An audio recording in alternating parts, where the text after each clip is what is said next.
Welcome, everyone, to Family Comes First. I'm Vincent J. Russo. And I'm Victoria Roberts-Drogin. Thank you for joining us. Vincent, as a mom myself, there's nothing more precious than the birth of a child. Absolutely. And from that moment, your life has changed. And as a parent, you want the very best for your child. But sometimes there are significant challenges. Yes, and today we will hear the story of beautiful Nola Iacobelli, who was born with complex medical needs. And we'll hear from her parents, who are giving her the best life possible. Miracles Among Us on Family Comes First.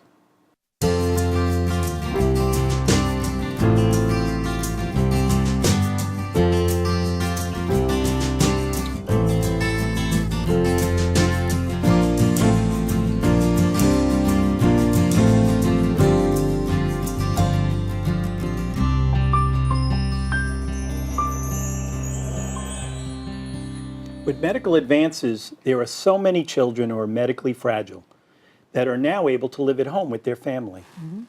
Vincent, it is with great pleasure that we welcome Jenny and Darin Iacobelli, dear friends. Thank you so much for joining us today. Tell us about the very beginning. When did you find out that Nola was special? Well, I had polyhydramnios, which is a lot of amniotic fluid. Okay. So I was under prenatal care, like a high-risk pregnancy doctor. But it turned out to really just be what we thought was nothing. So you felt relieved. Yeah, we felt relieved. Nola was born 3.5 weeks early. But other than that, she was, typical baby, came home with us, everything was fine. Until about 9 weeks old, she started to get fussy and didn't want to drink the bottle. And then was being monitored by the doctor every few days, and at 11 weeks was hospitalized. Oh, no. And that's when we realized there was something seriously wrong, which they couldn't figure out in the hospital. Then we continued on the genetic testing path, which is what they predicted it would be. We weren't having luck on Long Island, so we went to Pennsylvania, to the Children's Hospital of Philadelphia, which is where she was diagnosed with Cardiofaciocutaneous Syndrome. It's a mouthful. Yes. And rare. As a lay person, Very rare. Very rare. Explain what that would mean Sure. to our viewers. So the syndrome is named because of, before genetic testing, they would diagnose it by certain features. So all of the children have a cardio problem, so that's your heart. Cutaneous is for your skin, so they all have some sort of skin condition. And then the facio is they all have similar facial features. In fact, they look more like each other than they do their parents. Wow. Right. Wow. So were you directed to this hospital because that's a specialty within that hospital, or were you just were proactive and fortunate? Yes. Because I understand with medically fragile children with rare diseases that's one of the biggest hurdles is just understanding what's going on and what is the condition that your child's faced Right. with. So Nola wasn't diagnosed until a few days after her first birthday. So from 11 weeks until 1 year old, we really didn't know what it was, which was very hard. I'm sure you had Stressful. many sleepless Very nights. stressful. And we actually had a difference of opinion at that time in terms of what it was and did we need to name it or not, just because for the first year and for the first 4 years, it was really just a matter of getting through each day and getting through hour by hour, keeping Nola, getting her nutrients and trying to meet our own now new designed milestones for her. But once we had a name for it, there was a community of people to reach out to and a support network that was, Jane will speak about it, it's quite small, but it is worldwide. And Well, that was my question. How rare is this? It's very rare. Less than 400 children in the world that we know of have the condition. Goodness. So support must be so essential. It really is. It was and it is, and I think we've seen where we relied on that support for the first, 4 or 5 years, and now we go to the conferences that are every 2 years, and we see our roles as supporting the new families coming in. And you know, it's been nice to be able to provide that back to other families, and they see Nola's progress, which has been really astonishing. And she brings a lot of So give some hope. examples Yeah, about tell the us. progress that she's made. Sure. I mean, you know, when most families introduce solid food at, 4 to 6 months, Nola, wasn't able to eat a Cheerio. She couldn't she wouldn't swallow a spoon of baby food at 6 months, even at 2 years old. So it was a very slow progression with a lot of feeding therapy, pretty intense program. And now you would never know that there's anything wrong with her.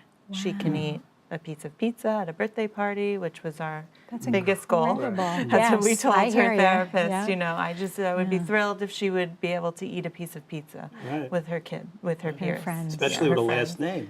name. Iacobelli. Exactly. But yeah, she eats everything now. That's, so that's that's great. it's great. been So her weight is incredible good? progress. She's always going to be tiny. Right, She's sure. small. Yeah. She's tiny. She's thin. She's long and lean. Right. Yeah. Not so long. More lean. Not a bad thing. But yeah, How's her, she'll never struggle with her weight. That's for so sure. how's her disposition? She's amazing. She's the happiest, funniest.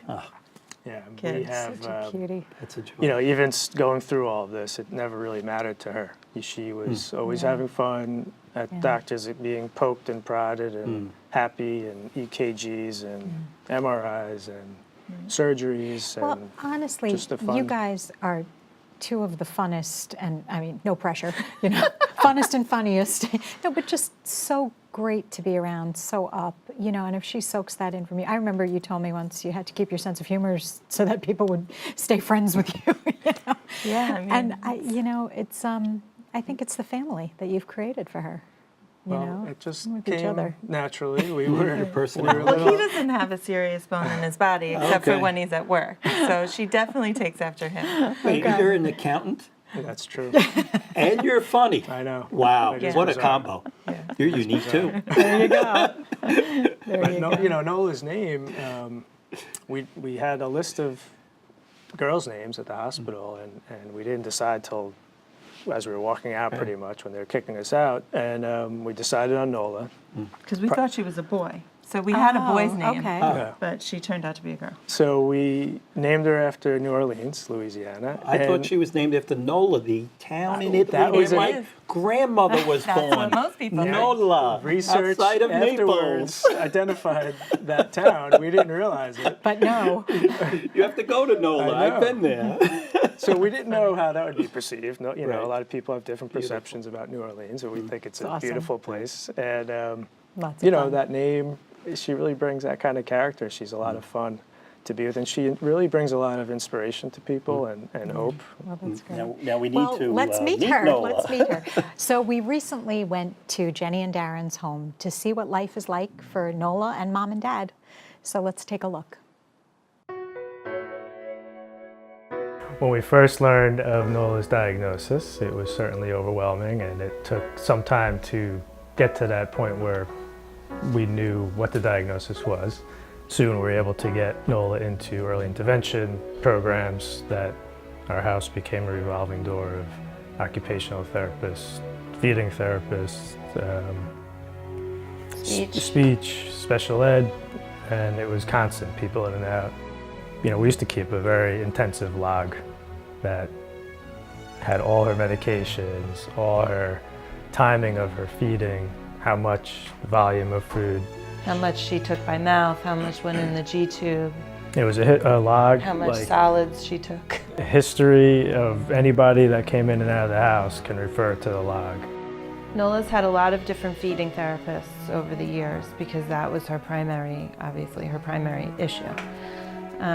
One thing we learned is how specialized feeding therapy is. A lot of occupational therapists or speech pathologists will claim to be feeding therapists, and maybe they took a few courses during their studies, but they are not experts in feeding therapy. So that was a learning curve for us, and we went through a number of them until we found Leia. I don't know what we would have done without her. Well, I started work with Nola when she was 2.5, and now she is 8. So Mom used to say to me, I just want her to eat a piece of pizza. I just want her to, eat anything. And I said she would do it. It's not only me, it's Nola. Nola's willingness to move forward with me. She threw up a lot. She threw up a lot. And, and to this day is something that still remains. She's come so far, but she still has some anxieties. If something gets in what I call her sweet spot and she gags, I could see her whole body change, everything changes. And she has spit up, and she has even thrown up even in the past year. Not a lot. What used to happen was she would throw up everything, which then would be the whole session was lost. So I would say less is more. If I could get enough in her and not elicit a gag and not throw up, I was thrilled. Just being a parent, it's hard. I mean, you think that feeding should come natural. And I do have to say, one of the most difficult things for me as a therapist is seeing parents being so stressed because if your child won't eat, so many parents feel like they're failures, and they have to know they're not failures. It has nothing to do with bonding. It's just an issue that many children have. First, when I found out that Nola had these issues, I didn't really believe it. I thought it's got to be something that will pass. And then as time went on, I saw we had to have a lot of intervention in order to get her, especially to eat. So I felt it's a challenge. I felt it was a real challenge, especially for the young parents. How did life change for me after I found out that we had to solve this problem of her problem? I think I prayed a whole lot more, and I had a reason to go to church every morning, which I do, and I just said, okay, God, you gave it to us, help us handle it. When I think of Nola now, and I think of what she has to face, I think one of the challenges I see is that I want her to have a good self-image and think well of herself, and I think she'll do that.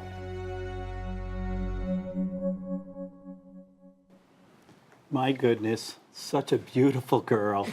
Oh my goodness. We're going to take a break, but we'll be back with Jenny and Darin.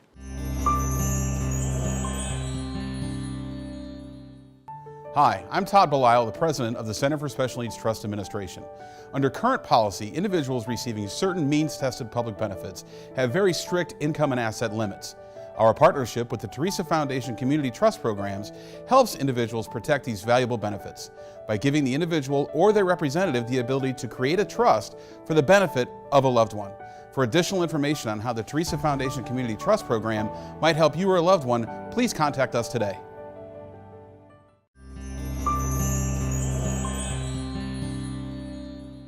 Welcome back to Family Comes First. We've been talking with Jenny and Darin Iacobelli about their amazing Nola. Yes. So tell us a little bit about what's life like. Tell us about the fun times. Sure. Life is fun. Nola has brought joy to everything we do. She's and adorable. Even early on when we were faced with the severe challenges of how do we get from point A to point B and get her fed and clean up a couple of, vomits along the way in the car. In that half-hour period. Nola used to vomit like 12 times a day. I'm not joking. Wow. So, we would still want to get out and about, and, we would go to local festivals in town. I mean, we live in St. James, and there's a lot of parades and community activities, so we'd go to those and walk in town with the stroller. And if we had to veer off and pull out the feeding tube and go through the actions, we'd get an interesting response in town. Some people might look at us as if they've done this before and they recognize it, and some are very curious, which is understanding. And we just wanted to be out in that type of environment, and Nola embraced it. Yeah, and you didn't change, you kept as much of yourselves and brought her into your life. Yeah, Yeah. that's for sure. We wanted to continue our lifestyle, which is also part of Nola's name. You know, we loved New Orleans individually before we met. Yeah. We loved it together afterwards. That's great. So that's kind of her name as a symbol of our lives pre and post, and we want to continue that. That's Well, beautiful.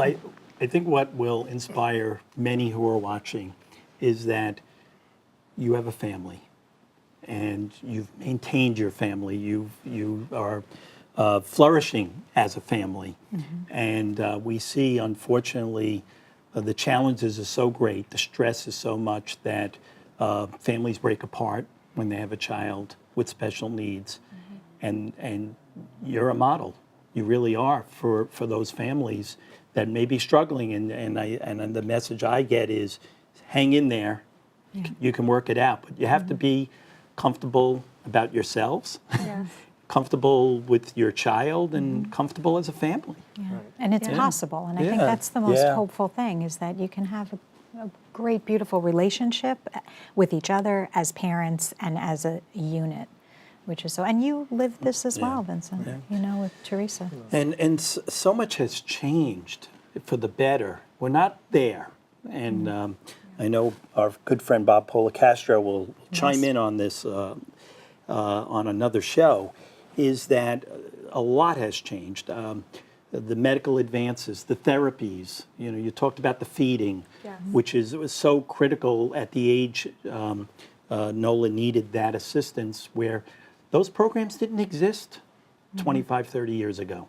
The therapies weren't there. Society wasn't willing to care enough about people with disabilities, care enough about the children. You know, Willowbrook back in the 1970s, you know, is now history. But there's still a lot more we need to focus in on and make sure that we're meeting those challenges of the children. Your particular situation, I just see another layer of difficulty, being that she's medically fragile. And you've kind of mastered, it sounds like, Well, how you deal with that. We had, we're thrown into the fire. Right. We had no previous experiences in the special needs world. And when Nola was being watched carefully after birth and her weight checked every day, one of the appointments really led us right to the emergency room. And from that point, we were in the hospital for 8 days and didn't leave. And we watched the nurses, how they would feed her. They were teaching us how to do it. And, you know, we had a moment in time in the hospital where things were calm. And then we were sent home, and we were by ourselves. And we had a complete emotional breakdown because we didn't have any support to show us for that 3-4 hour period. How do we feed her by ourselves? The noises we're supposed to listen for in our heart, in our lungs before we give her the food. And it was a memorable moment, very traumatic. But, you know, like you said, we pulled together and we decided early on that we needed to, you know, get through this as teamwork, regardless of the lack of sleep and maybe not being so kind to each other at 3 o'clock in the morning on 2 hours of sleep. Those things happen. And I'm sure belief in God and, you know, the faith, the community, your families, respectively, all play All plays a part. essential role. And it had to, because Nola's condition is so rare. So it wasn't like all of this publicity. And I think, you know, when you're in that situation, you need that support even more. You know, whether it's Angela's house, whether it's, you know, resources that are available. But and you had each other, which I think is, you know. So let's talk about those resources. Angela's house, how has that been helpful, the services you're receiving? Yeah, Angela's house, when we first lost basically we lost healthcare, home health care through our insurance.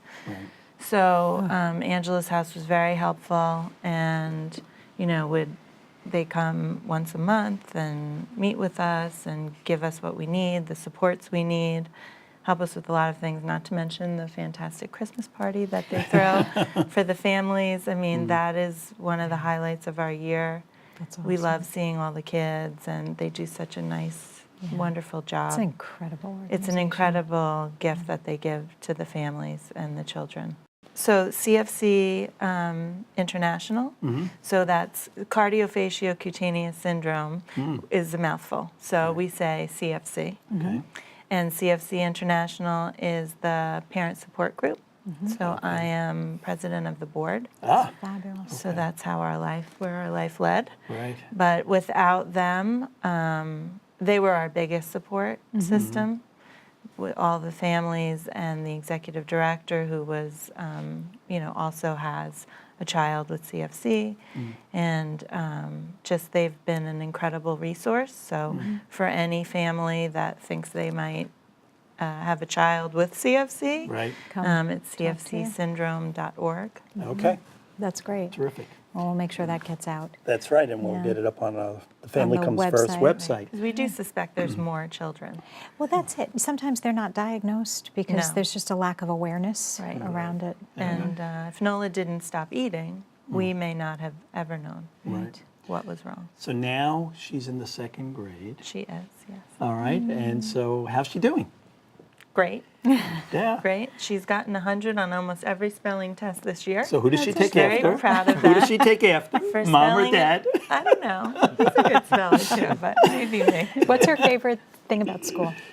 She enjoys being around the kids, Right. and although her challenge is to emotionally break over and just start talking with them, but when she comes home, she's talking to any adult constantly. And I think it's just building her confidence and, getting her to believe in herself that she's accomplished so much, Yes. that every night we put her to bed and we're so proud of you, we love you. She doesn't realize how hard she's working every day, Yeah. but she's come a long way. She's a gift. Yeah, She's a gift, to a and lot of every people. day you have to just step back and just marvel over this gift that you have. And I really, both of us, Yeah. so much appreciate you sharing your story and Thanks Nola for with having us us. today. And we're going to take a break at this time, right here on Family Comes First.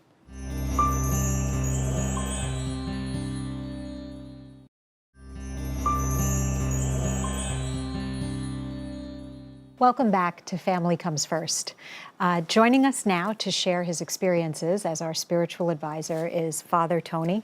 Welcome. And thank you. Welcome. And also Kim Christian, a partner of the law firm of Russo Law Group, and Yes. has been on a couple times now Yes. with our A special welcome needs. return guest. Yes. Thank you. Thank you for having Yeah, me. Welcome. both of you. Thanks you for so being much. here. Thank you. So, what an inspiring couple, Yes. Darin and Jenny. Darin was telling me that Nola's favorite bedtime story is David and Goliath.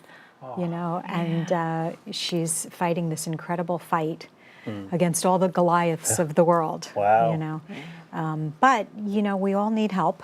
We all need help, and there are many resources that I think they've tried to provide for families like them through their foundation. But also, I think there's a whole wealth of legal resources, Kim, that you deal with on a daily basis. Absolutely. Yeah. Talk about the, kind of in the big picture, how, as a special needs planner, you help families. Yeah, I think the word resources is a really good place to start.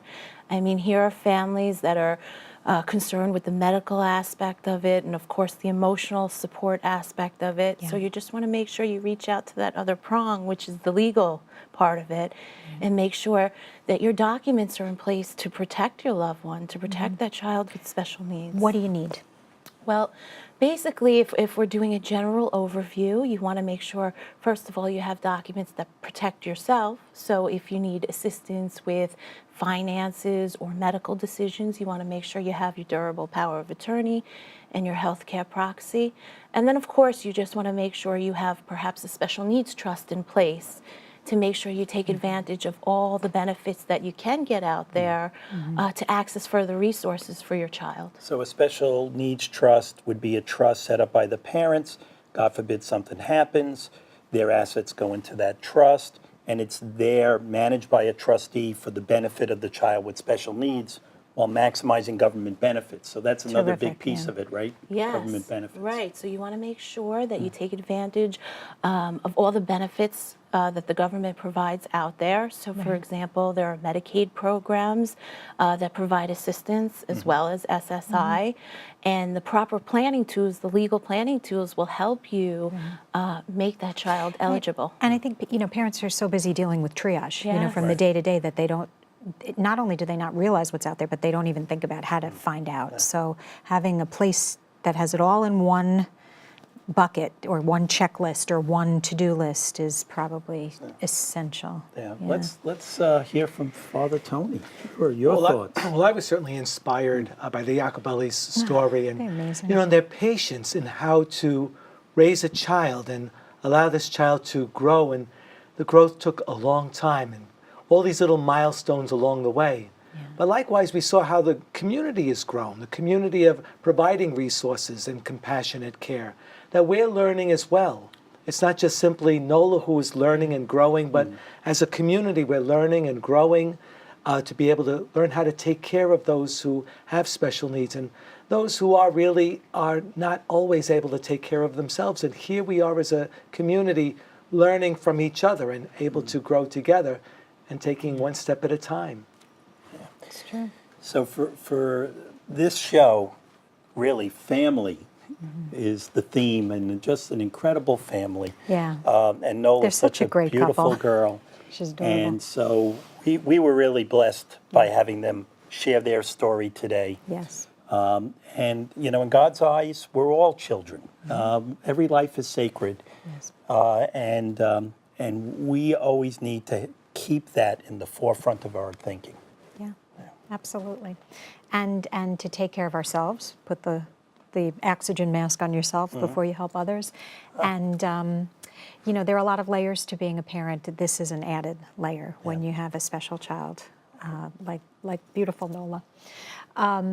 So for resources that will support families, like Angela's house that we talked about, and the professional support that you can get from a firm like Vincent's, you can visit Vincent's law firm website at vjrussolaw.com and find all of the resources that can guide you. Thanks to all our viewers for joining us. And remember, family truly does come first.